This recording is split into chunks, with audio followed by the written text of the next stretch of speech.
Hello everyone. इस video में हम सीआरपीसी मतलब क्रिमिनल प्रोसीजर कोड 1973 को डिटेल में देखेंगे। ठीक है, आज से हम सीआरपीसी का डिटेल्ड चैप्टर वाइज या टॉपिक वाइज हम उसका डिटेल एक्सप्लेनेशन देखेंगे, जिससे आप मेंस के एग्ज़ाम में भी उसको आसानी से लिख सकें। ठीक है, तो हम शुरू करते हैं। देखिए, सबसे पहले देखते हैं कितने चैप्टर्स हैं। सीआरपीसी में टोटल चैप्टर्स कितने हैं? 37। और टोटल सेक्शंस कितने हैं? 484। और शेड्यूल कितने हैं इसमें? 2 शेड्यूल। ठीक है, अब देखिए मैं आपको नोट्स के साथ ही बता रही हूँ, ये बुक में ही लिखे हुए नोट्स हैं। सबसे पहले हम करेंगे इंट्रोडक्शन पार्ट। ठीक है, एक चीज़ और बता देती हूँ आपको, ये जो 1973 है, इससे पहले का जो एक्ट है वो आया था 1898 में। 1898 के बाद 1973 का एक्ट चल रहा है। ठीक है, अब हम देखते हैं सबसे पहले इंट्रोडक्शन एंड सब्सटेंस। तो देखिए, इंट्रोडक्शन पार्ट है वो है सेक्शन 1 to 5। ओके, तो देखिए ये रहा section 1 to 5। Law can be divided into 2 kinds. जो लॉ है उसको 2 काइंड्स में डिवाइड किया जाता है, substantial law and procedural law. ठीक है, तो देखिए सब्सटेंशियल लॉ क्या होता है। Substantial law defines and regulates the powers, rights, duties and liabilities of the parties. जो सब्सटेंशियल लॉ है उसमें बताया जाता है कि पावर्स क्या दी जाएंगी, क्या राइट्स मिलेंगे, क्या ड्यूटीज़ हैं और क्या लाइबिलिटीज़ हैं। Where is procedural law deals with methods and procedures to enforce the substantial law. ठीक है, जो भी सब्सटेंशियल लॉ में राइट्स, ड्यूटीज़, लाइबिलिटीज़ और पावर्स बताई जा रही हैं, उनको कैसे इन्फोर्स करना है, उसका प्रोसीजर, उसका मेथड बताया जाता है प्रोसीजरल लॉ में। ठीक है, तो हमारा जो सीआरपीसी है वो कौन सा लॉ है? प्रोसीजरल लॉ है। Criminal procedure code is a procedural law. ठीक है, नेक्स्ट देखिए, criminal procedure code can not be separated from any of the penal laws of the country. ठीक है, इसको अलग नहीं कर सकते क्योंकि ये है हमारा सबसे बड़ा पीनल कोड है। तो हम इसको it can not be separated from any of the penal law of the country if substantial penal law is major means to protect the society. The procedural criminal law is a chief mechanism to achieve and enforce the substantial law. ठीक है, यदि कोई substantive panel law है वो major means है कि society किस तरीके से प्रोटेक्ट करना है, तो प्रोसीजरल क्रिमिनल लॉ क्या है? उसका चीफ मैकेनिज्म बताता है आपको। यदि सब्सटेंशियल पिनल लॉ आपको सोसाइटी को प्रोटेक्ट करने के तरीके बता रहा है, तो उसको कैसे आपको अप्लाई करना है, कैसे इन्फोर्स करना है, सब्सटेंशियल लॉ को कैसे अचीव करना है, तो उसके लिए आपको प्रोसीजरल लॉ पर जाना पड़ेगा। ठीक है, before coming into force of CrPC 1973, the CrPC of 1898 was in force. ठीक है, 1973 से पहले 1898 की सीआरपीसी फोर्स में थी। In this new code, many reforms were made whose paramount object was separation of judiciary from executive. ठीक है, ये जो नया कोड आया था 1973 का, उसमें कई सारे चेंजेस किए गए थे और उनका मेन जो ऑब्जेक्ट था वो क्या था कि जुडिशरी को एग्जीक्यूटिव से सेपरेट किया जाए, separation of judiciary from executive. Next देखिए, ये मैं आपको वो सब बता रही हूँ जिनसे कि आपकी मेंस की आंसर राइटिंग अच्छी बने और साथ में आपके ऑब्जेक्टिव टाइप क्वेश्चंस भी आंसर दे। ये देखिए, in the CrPC 1973 37 chapters, 484 sections and 2 schedules. ठीक है, 37 चैप्टर्स हैं, 484 सेक्शंस हैं एंड 2 शेड्यूल्स हैं। In the first schedule there is classification of the offences and in the second schedule several forms have been included.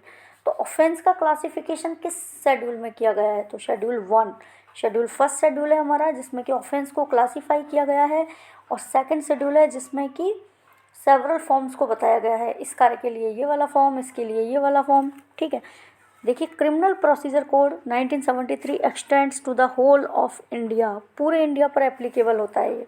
ठीक है, ये हमारा section 1 बताता है कि होल ऑफ इंडिया पर सीआरपीसी एक्सटेंड होता है। और अंडर सेक्शन 2 डेफिनेशंस दी गई हैं। ठीक है, काफ़ी सारी डेफिनेशंस हैं, तो देखते हैं उनको। 2 के ए में दिया है बेलेबल ऑफेंस। ठीक है, बेलेबल ऑफेंस क्या होता है? देखिए, an offence which is shown as bailable in the first schedule or which is made bailable by any other law for the time being in force, ठीक है। And non bailable means any other offence. अब ये आपको मान लो exam में आता है bailable offence क्या होता है, तो बहुत सारी डेफिनेशन, बहुत सारी चीज़ें लिखी होंगी जो आपको एग्जैक्ट भी लिखी लगेंगी, लेकिन जो यहाँ पर डिफाइन किया है वही आपको बेलेबल माना जाएगा। तो बेलेबल ऑफेंस क्या होता है? An offence which is shown bailable in first schedule, जो कि फर्स्ट शेड्यूल में बेलेबल है, ठीक है, और which is made bailable by any other law for time being in force, जो कि अदर लॉ के द्वारा जिसको बेलेबल बताया गया है। दो बातें कही हैं, या तो फर्स्ट शेड्यूल में बेलेबल है कोई ऑफेंस, या अदर लॉ में उस किसी ऑफेंस को बेलेबल कहा गया है, तो वो बेलेबल ऑफेंस माना जाएगा। और नॉन बेलेबल ऑफेंस क्या होता है? अदर ऑफेंस, मतलब जो बेलेबल नहीं है वो offence.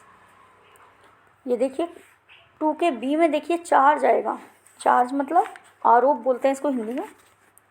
Any head of charges includes any head of charges when the charge contains more heads than one, ठीक है। इसी तरीके से बेयर एक्ट में दिया हुआ है। मैं आपको बेयर एक्ट तो नहीं पढ़ा रही हूँ, लेकिन बेयर एक्ट से एग्जैक्ट मैच करते हुए नोट्स बनाए हुए हैं ये बुक में ही, मतलब बुक के प्रिंटेड नोट्स हैं, यही मैं आपको बता रही हूँ।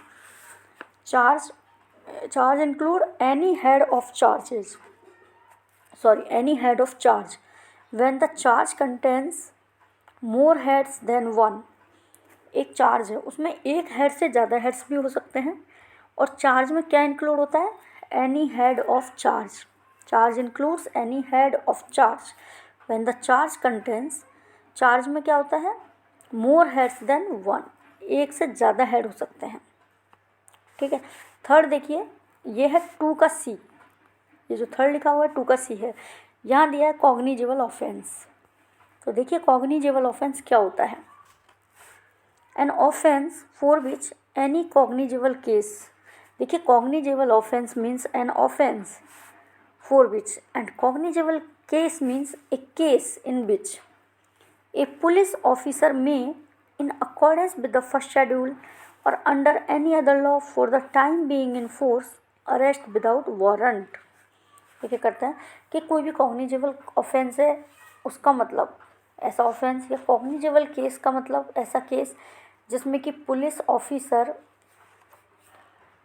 फर्स्ट शेड्यूल में जो ऑफेंस दिए गए हैं उसके अकॉर्डिंग, ठीक है, या किसी अदर लॉ में जो दिए गए हैं उसके अकॉर्डिंग, यानी फर्स्ट शेड्यूल में जिस ऑफेंस को कॉग्निजेबल बताया गया है और या किसी अदर लॉ में बताया गया उसके अकॉर्डिंग विदाउट वारंट अरेस्ट करता है, ठीक है। कॉग्निजेबल के ऑफेंस क्या होता है? जिसमें कि विदाउट वारंट पुलिस के द्वारा अरेस्ट किया जाता है कॉग्निजेबल ऑफेंस में। ये कहाँ दिया है? 2 के सी में। अब हम पढ़ेंगे 2 का 4, 2 का डी में है कंप्लेंट। देखिए कंप्लेंट क्या होता है? एनी एलिगेशन मेड ऑरली और in writing to a magistrate with a view to his taking action under this code that some person, whether known or unknown, has committed an offence but does not include a police report। देखिए complaint क्या होता है? कोई भी allegation होता है, इसमें एक एलिगेशन लगाया जाता है। कैसे? ओरली भी हो सकता है और राइटिंग में भी हो सकता है। एलिगेशन ओरली और इन राइटिंग। किसके पास? मजिस्ट्रेट के पास जाएगी कंप्लेंट। क्यों जाएगी? With a view to his taking action, इस व्यू के साथ कि मजिस्ट्रेट एक्शन ले इस कोड में, ठीक है। दैट सम पर्सन, कि कोई पर्सन है, वो नॉन भी हो सकता है और अननोन भी हो सकता है, has committed an offence but does not include police report. तो ये वाला पार्ट आपका सबसे ज़्यादा इंपॉर्टेंट है, क्योंकि जो नेगेटिव पार्ट होता है वहीं से क्वेश्चन बनता है, ये वाला पार्ट, ठीक है। कंप्लेंट डज नॉट इंक्लूड, तो क्या आएगा? Police report. कंप्लेंट में पुलिस रिपोर्ट इंक्लूड नहीं होती, ठीक है। क्वेश्चन अब हमारा है नेक्स्ट 2 का इंक्वायरी करना है हमें। इंक्वायरी कहाँ है? 2 के जी में इंक्वायरी। ये सिर्फ इम्पॉर्टेंट पार्ट्स हैं, वहीं आपको दिए गए हैं, ऐसा नहीं है as it is bare act यहाँ पर चिपकाया है, बिल्कुल नहीं, ठीक है। Inquiry means every inquiry other than a trial conducted under this code by magistrate और कोर्ट। इंक्वायरी का मतलब क्या होता है? Every inquiry other than a trial. Trial इसमें इंक्लूड नहीं होता इंक्वायरी में, ठीक है। Inquiry means every inquiry other than a trial conducted under CRPC by magistrate और कोर्ट। कोर्ट के द्वारा। देखिए इंक्वायरी में क्या होता है, एवरी इंक्वायरी क्या इंक्लूड नहीं होता, ट्रायल इंक्लूड नहीं होता। कौन कंडक्ट करता है इंक्वायरी, मजिस्ट्रेट भी कर सकता है और कोर्ट भी कर सकता है, कोर्ट भी कर सकता है। ठीक है, तो इंक्वायरी किसके द्वारा की जाती है, मजिस्ट्रेट या कोर्ट के द्वारा, क्योंकि इन्वेस्टिगेशन पुलिस के द्वारा। ठीक है, नेक्स्ट हमारा इन्वेस्टिगेशन ही है। तो इन्वेस्टिगेशन कहाँ दिया गया है, 2K में। जी में इंक्वायरी, जी से जांच ऐसे याद कर लो, और 2K में इन्वेस्टिगेशन। तो includes all the proceedings for the collection of evidence. ठीक है, इन्वेस्टिगेशन क्यों किया जाता है, for the collection of evidence, purpose हो गया इन्वेस्टिगेशन का ये। Includes all the proceedings under code for the collection of evidence conducted by police officer or by any person other than magistrate who is authorised by magistrate in this behalf. देखिए क्या कह रहे हैं, investigation क्या होता है, इसमें सारी प्रोसीडिंग्स आती है। इसका पर्पस क्या होता है, for the collection of evidence. ठीक है, एविडेंस को कलेक्ट करना। इन्वेस्टिगेशन कौन करता है, पुलिस ऑफिसर करता है और कोई अदर पर्सन जो कि ऑथराइज किया गया है मजिस्ट्रेट के द्वारा। कौन नहीं कर सकता, मजिस्ट्रेट नहीं कर सकता, यहाँ लिख रहा है ना अदर देन अ मजिस्ट्रेट, मतलब मजिस्ट्रेट के द्वारा इंक्वायरी नहीं की जा सकती है। ठीक है, नेक्स्ट देखिए जुडिशियल प्रोसीडिंग्स, ये कहाँ दिया हुआ है, 2J में। देखिए includes any proceeding in the course of which evidence is or may be legally taken on oath. Judicial proceedings क्या होती है, मतलब ऐसी कोई भी प्रोसीडिंग जिसमें एविडेंस को ओथ पर लिया जाए, legally taken on oath. Any proceeding in the course of which evidence is or evidence may be legally taken on oath. Evidence को जहाँ ओथ पर लिया जाता है उसको जुडिशियल प्रोसीडिंग्स कहते हैं। अब हम करेंगे ऑफेंस। ऑफेंस कहाँ दिया है, 2KN में, 2KN में। तो ऑफेंस क्या होता है, देखिए means any act or omission, कोई भी आपने एक्ट किया है या कोई भी ओमिशन किया है जो कि punishable by any law for the time being in force. कोई भी एक्ट या कोई भी ओमिशन जो कि लॉ के द्वारा पनिशेबल है उसको क्या कहेंगे, ऑफेंस। नेक्स्ट है हमारा पुलिस रिपोर्ट, कहाँ दिया है, 2KR में। 2KR में पुलिस रिपोर्ट है। तो पुलिस रिपोर्ट क्या होती है, report forwarded by a police officer to a magistrate under sub section 2 of section 173। देखिए पुलिस रिपोर्ट क्या होता है, पुलिस ऑफिसर के द्वारा एक रिपोर्ट होती है जो कि पुलिस ऑफिसर के द्वारा मजिस्ट्रेट को फॉरवर्ड की जाती है। सेक्शन 173 का सब सेक्शन 2 में इस चीज़ को मेंशन किया गया है, ये होती है पुलिस रिपोर्ट। ठीक है, और कहाँ दी है, 2KR में। नेक्स्ट देखिए पुलिस स्टेशन। पुलिस स्टेशन क्या है, any post or place declared generally or specially by the state government. मतलब कोई भी ऐसी पोस्ट या कोई भी प्लेस जो कि स्टेट गवर्नमेंट ने, ध्यान रखना कौन डिक्लेयर करता है, स्टेट गवर्नमेंट ने, जिसको जनरली और स्पेशली डिक्लेयर किया है as a police station, to be a police station, and includes any local area specified by state government in this behalf. देखिए any post or place declared generally or specially by the state government to be a police station and includes any local area specified by the state government in this behalf. तो ये कोई भी post हो सकती है और कोई भी प्लेस या कोई भी लोकल एरिया जो कि स्पेसिफाई किया गया है स्टेट गवर्नमेंट के द्वारा। नेक्स्ट हमारा पब्लिक प्रोसिक्यूटर, कहाँ दिया है ये, 2KU में दिया है पब्लिक प्रोसिक्यूटर। ठीक है, देखिए क्या होता है, any person appointed under section 24, section 24 के अंदर अपॉइंट कोई भी person in and includes any person acting under the direction of public prosecutor. तो देखिए सेक्शन 24 के अंडर उसको अपॉइंट किया जाता है और किसी भी पब्लिक प्रोसिक्यूटर के अंडर वो डायरेक्शन में काम करे। तो ये दोनों ही सेंस में पब्लिक प्रोसिक्यूटर माना जाता है। नेक्स्ट देखिए समन केस। समन केस क्या होता है? Means a case relating to a offence not being a warrant case. ठीक है, जो कि वारंट केस नहीं है वो क्या है? समन केस है। बस इतना सा ही इसमें दिया हुआ है। Summon case means a case relating to an offence, किसी ऑफेंस से related case, not being a warrant case, जो कि वारंट केस नहीं है। Victim, very very important. देखिए विक्टिम क्या होता है, कहाँ दिए? 2KWA में आपको विक्टिम दिया हुआ है। ये भी पूछा जाता है क्योंकि अमेंडमेंट से आया है और इसके अंदर की चीज़ें भी पूछी जाती है। देखिए मीन्स ए पर्सन, विक्टिम कौन होता है? जिसको कि नुकसान हुआ है, जिसने किसी चीज़ को सहा है, भुगता है, वो है victim. A person who has suffered any loss or injury, जिसे कि कोई लॉस या इंजरी हुई है, caused by reason of act or omission.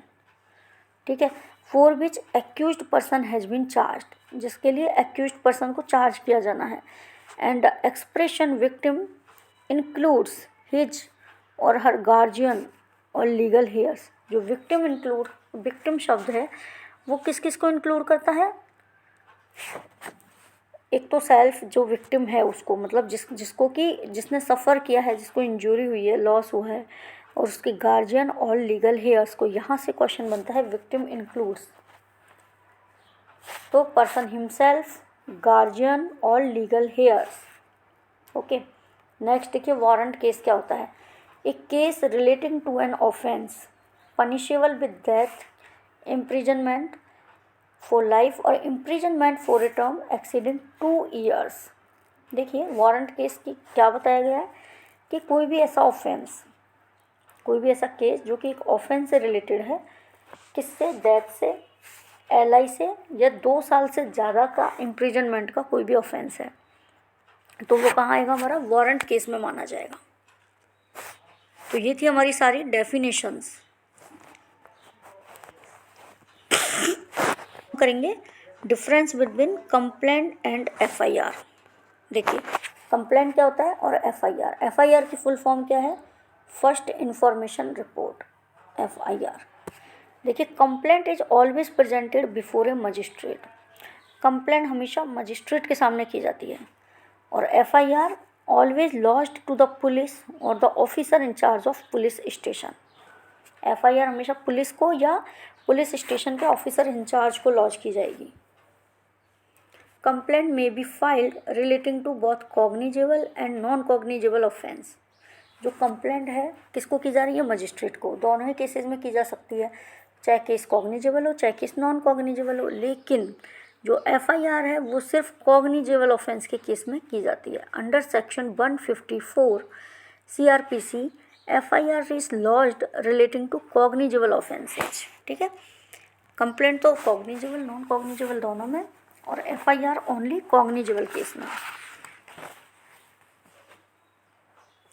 Next देखिए when a complaint is filed before a magistrate then only upon the order of magistrate the police officer can investigate on complaint.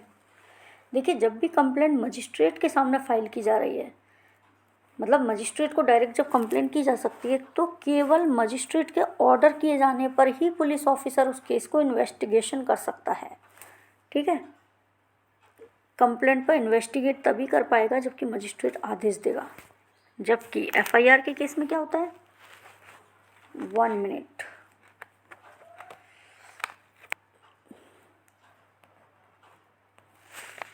On lodging FIR relating to cognizable offence, police officer is empowered to investigate the case without order of magistrate।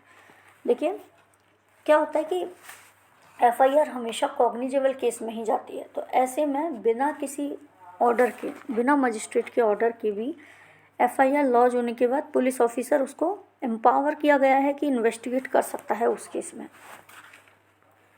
4th देखिए magistrate does not send a copy of the complaint to police officer.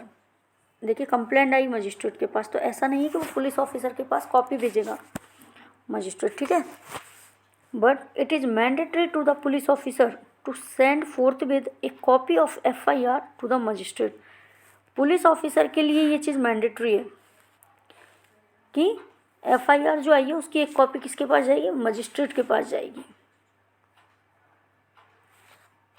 और जब भी FIR launch होगी कि वह FIR की copy magistrate के पास जाए।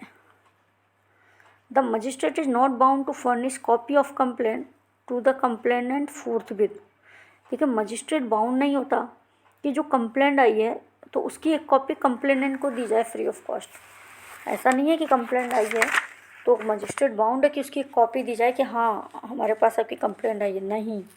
लेकिन जब भी एफआईआर लॉन्च होती है तो एक copy of information recorded by police shall be given forthwith free of cost to first information. जब भी एफआईआर आपकी लॉन्च हो रही है तो ऐसे में क्या होगा, इन्फॉर्मेंट को एक कॉपी देनी पड़ेगी, कंप्लेनेंट को एक कॉपी देनी पड़ेगी free of cost police officer के द्वारा जो भी कंप्लेंट ले रहा है। ठीक है, सेक्शन 2 के डी में आपको कंप्लेंट बताई गई है, जबकि सेक्शन 154 में एफआईआर के बारे में बात की गई है। नेक्स्ट हम देखेंगे difference between investigation, inquiry and trial.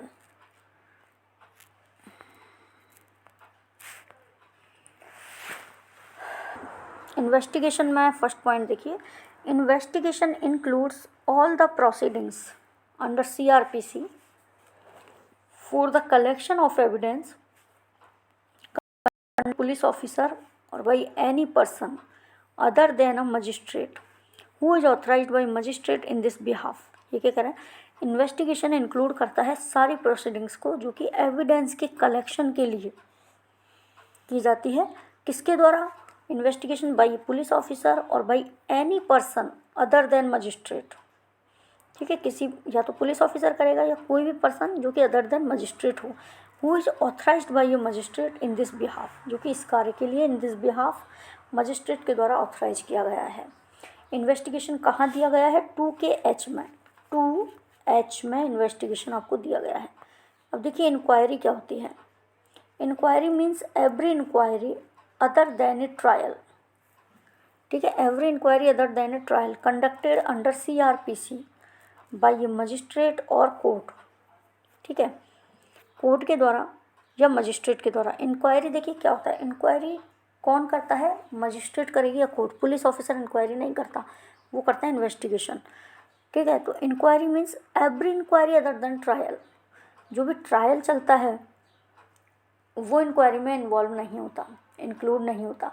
जैसे अगर कोई पर्सन कोर्ट में आया है या उसको बुलाया गया किसी चीज़ की इंक्वायरी करने के लिए, तो ये नहीं माना जाएगा कि उस पर ट्रायल चल रहा है, नहीं, ट्रायल की शुरुआत नहीं हुई है, केवल इंक्वायरी की जा रही है। तो inquiry means every inquiry other than a trial conducted under CRPC by a magistrate और कोर्ट। कहाँ दिया है इंक्वायरी, सेक्शन 2G में।